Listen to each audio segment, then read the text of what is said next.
welcome back to another installment of the Tiger's Eye here on 88.7 KWDM, The Point, the show where we bring on the coolest guests and make them the point. My name is Brian Williams, and if there's two things in this world that I don't fear, it's your disapproval and this microphone. I am joined today by none other than Ozzy Cruz Rodriguez, Nash Rowe, Peyton Schulte, Maggie Spellman. And it is with great honor and great privilege that we get to welcome Valley High School's next principal, Dr. Shane Christensen, to the show. Shane, how you doing today? I'm doing great.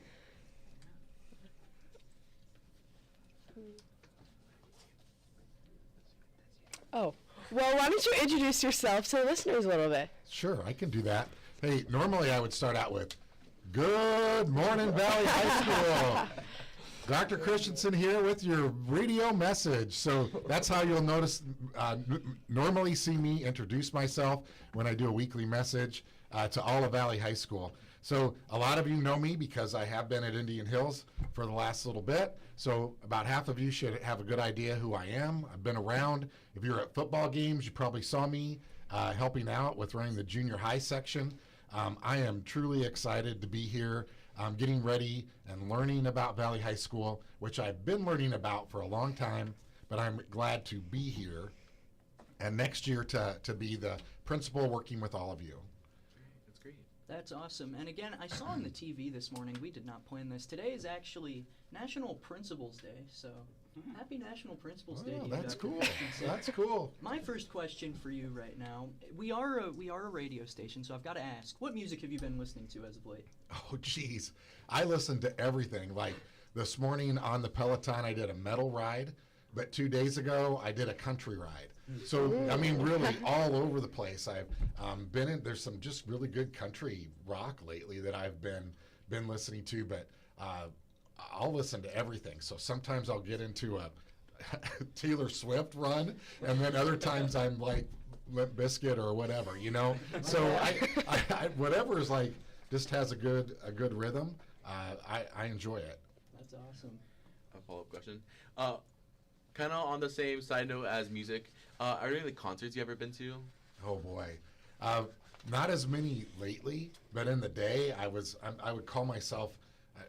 I used to call myself like a closet hairband metal guy. So like I've been to Motley Crue so many times. I've seen the Rolling Stones. I've seen AC/DC. Basically, I've had tickets to Ozzy Osbourne like 3 times, and then he keeps canceling. But then I also ended up with tickets to Ed Sheeran and Taylor Swift and was blown away by the two of them. So Ed Sheeran, there was like a year where that's all I wanted to listen to. So, you know, good concerts are fun to do. Music is important, and I like all of it. Moving on, what made you want to apply for the principal job here at Valley, and how did you feel during the interview and selection process?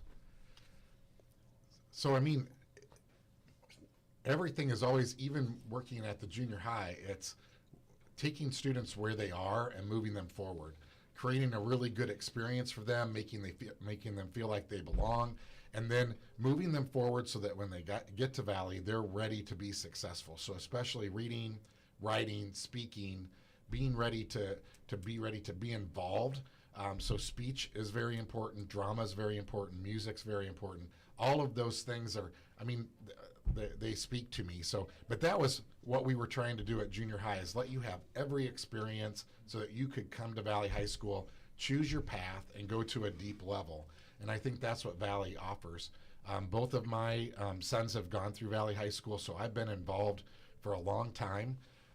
When this position came open, it's something I just started to explore. And the more I started talking to people, I felt like my style would be a good fit with coming in here for this next chapter in the evolution of Valley High School. So when I interviewed, I was really, the energy really started to take a hold of me, because I was talking with students, I was talking with staff, and I could feel like, hey, they're ready to go to this, I don't know, to a different level. And so I think that's what really drew me to it. There's some key things that might be questions that you're going to ask later that I'll get into, and I can expand on that. Great. Yeah. I kind of like a background question about you. Sure. What inspired you to pursue a career in education and eventually school leadership?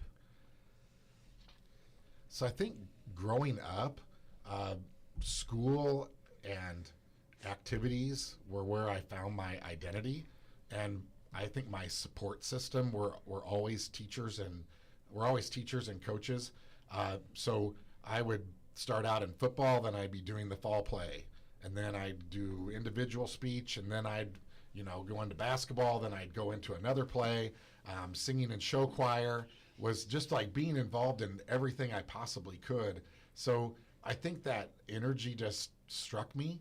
And then when I was taking English classes, I was really drawn to the philosophical conversations and also the connections to life and how we can learn about life through literature. And so that I just started to fall in love with it. And so I became a teacher and a coach and did speech and sports. And then I thought, well, I need to get a master's, so I'll just do leadership. I don't really think I want to be a principal. And then I caught that bug too. So I really started getting into the thinking, the systemic thinking of how you create organizations and how you work collaboratively with people, and even are a servant leader at times to help support people and organizations to move forward. And that led me to not only a master's, but a specialist, and then finally to the doctorate. And leadership is a passion of mine. So a lot of students, like I'm looking at Nash across the way here, was part of the leadership Tiger Time that we had, that we're trying to grow across the whole district. We've started a leadership academy. So I know there's a high school leadership academy. Part of that is from that grassroots effort of leadership that is really very much a passion. That led into that last part of your question, right? Okay. All right. So what does it mean to you to have earned this job at Valley High School? What have you learned during your time at Indian Hills that you plan on carrying over here?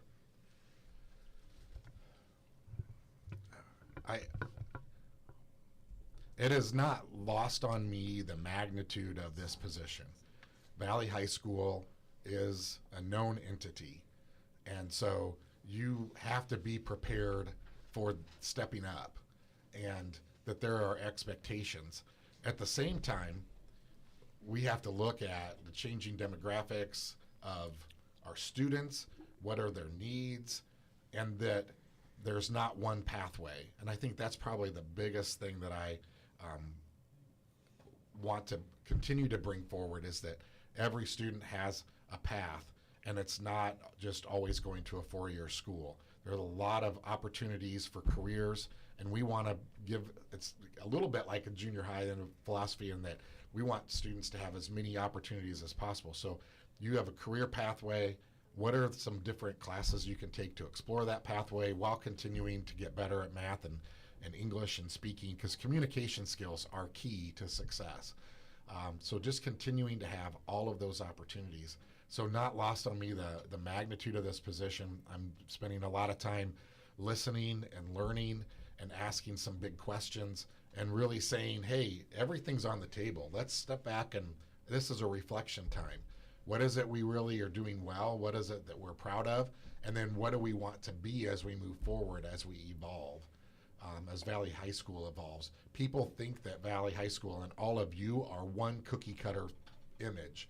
And we need to let them know we are so much more than that. So that's really what I want to help and inspire and work with everybody, and very much with students as we work through this too. That's great. I had kind of like more, I guess like another like background question about you. What kinds of activities and hobbies do you get into outside of school? All right, so I already told you, like I was on my Peloton this morning. I like to get on the road bike. That's kind of my meditative, get out and just kick it. And so, yeah, I'll have a little speaker on the bike, and whatever ends up coming out is like just rolling down the road. I also like the social aspect of riding. I also like to work out, lift weights, do some circuit training. It's important to take care of your body. Right now, all of you are invincible, maybe feeling like your bodies are great, but as you just have to keep working on it. So mind, body, spirit. So the other thing I do is I read a lot. So I read for pleasure, and then I also read for work. Read some really interesting stuff that I could go in detail about, but like one book I just read was called Stuck Improving, and it's just about how we always have to aspire to get better. We get better specifically, and so let's keep aspiring to get a little bit better. So really, I think reading, working out, spending time with my family, going for walks with my wife, those kind of things, and eating, really pretty much eating anything. Yeah, that too. This year, Valley implemented new attendance guidelines and procedures to address the issue of chronic absenteeism. How do you plan on continuing those policies put in place by Mr. Maxwell and company, and do you have anything new that you plan on trying to propose? This is where I was saying everything's on the table. So yes, we're going to start some big conversations about that and get input from a lot of different people. Right now I've been getting input from staff. I'm going to talk with the building leadership team as we continue to talk about what that could look like. Even next year we'll get student input too. And I can't say that I have a clear direction, but I know that we need to get better. Like, attendance is a problem. And so how do we solve that problem? As I've started to listen to people, I'm calling this a wicked problem. So it's a wicked problem, and it's going to take multiple facets to make it better.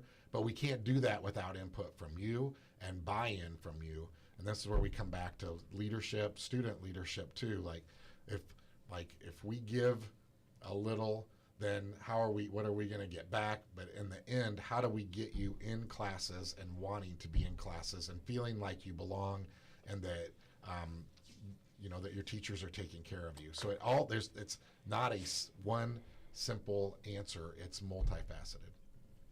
Can I have another question? Mm-hmm. Have you seen similar trends in attendance at Indian Hills as well? I think there's trends across the nation that people have had concerns about, and I think that the solution is not the quick whatever, like we're just gonna get after you and you're gonna go be in class. Like I just talked about, like a multifaceted approach. So it's solving that problem is going to take all of us, and I think that the other part is, like, there's going to be times where this is not going to be perfect. So we'll talk about perfectionism too. Perfectionism is a bad thing, and we can do the best we can right now, and we can do better with attendance. We have to do better with attendance. It's just non-negotiable. We have to get better. Okay. So this is completely off topic, but who do you think would win in a fight, 100 humans or one gorilla? Oh boy, we had this debate in one of the classes this week, and so I think on one hand, you think the gorilla is way stronger than a human. So, and if it was going after it, I think a lot of humans would back away. And even though there's 100 of them, unless the 100 humans actually had somebody lead and decide that they were going to attack in a certain way, then they could potentially beat the gorilla. But if there's just 100 and a gorilla and there's no communication, gorilla wins. All right. That's number 8. So Mr. Maxwell has cemented his place in recent years. Some could argue that he embodies the culture of the school. How do you plan to pull yourself out there for students and build relationships and connections along the way? Yes, I've spent time with Mr. Maxwell, for many years, and even yesterday morning I was with him at the beginning of the day, and I noticed that almost everybody gives him a fist bump or a hug, and I know that he does embody that caring and belonging for students, and I know that those are big shoes to fill. So I'm definitely that type of person too, but I want to respect other people not feeling like they need to give me a fist bump or need to give me a hug. I probably won't be as good as him, but I definitely am open to it and aspire to be like that. You know who I am and that I'm there for you no matter what. And you'll see that in lots of different ways, not even just, if there's a fist bump or a hug, but I'm up for it. Like I tell students from the beginning, come talk to me. Don't be afraid of me. Any of the administrators, any of the counselors, we're here for you. We want you to come talk to us. So I think it might be a little different because my style's different, but I think you're still going to feel like that your principal cares about you and is there for you. Right on. Going into our next topic here, I went around before this interview and I asked some students what they would want answered or what kind of concerns they want addressed with you. One of the main ones that kind of went around in the circle I talked to was encore, and more specifically the ability for students to choose their own encores again, because that was quite a controversial change that started this year. Do you plan to address this concern in any way, or will things remain how they are, or is it kind of uncertain? No, 100%. This, I would say there's attendance number one, and number two is advisory encore. So again, all things are on the table. We're looking at the data from the staff and from the students. I have that. We're going to look for some themes. We're going to talk about, like I said, everything's on the table. I don't want to actually say what I'm thinking because then I don't know if that's what's going to happen. But again, we have input. We're going to ask for more input. We're going to look at how that all shapes out.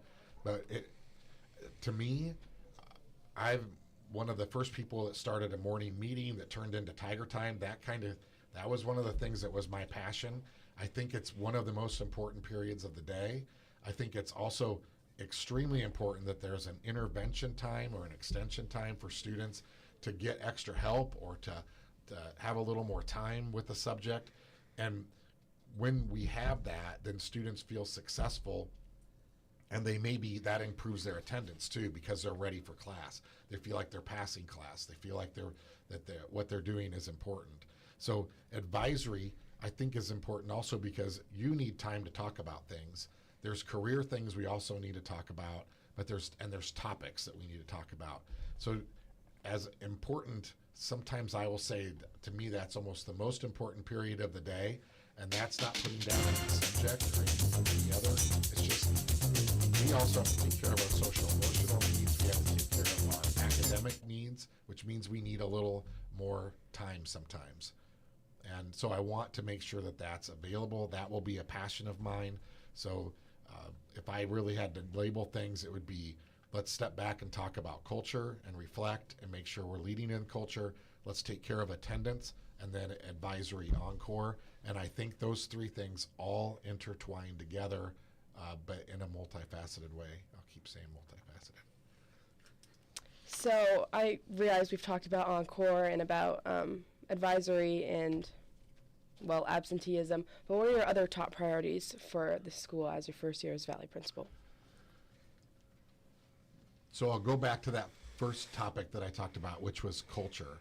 And I think it's just a really good time, and even you'll see that I've talked about this a little bit before now, is that it's a great time for us to step back and reflect. Who are we? What are we really proud of? And who do we want to be?